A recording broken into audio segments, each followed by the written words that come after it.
हामीहरूको अधिकार कर्तव्य र राष्ट्रिय सञ्चालन तय गर्दछ। 2072 असोज 3 गते धेरै सङ्घर्ष हामीले संविधान प्राप्त गरेका छौँ, जसमा सङ्घीय लोकतान्त्रिक र गणतन्त्र घोषणा भएको हो, जसमा हामीहरूले आफ्नो अधिकार कर्तव्य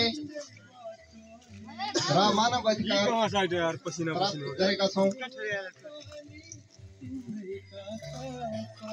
संविधान एउटा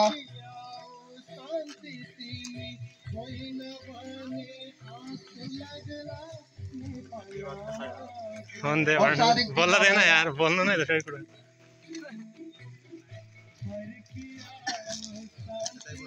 ल ल धन्यवाद त भन अनि।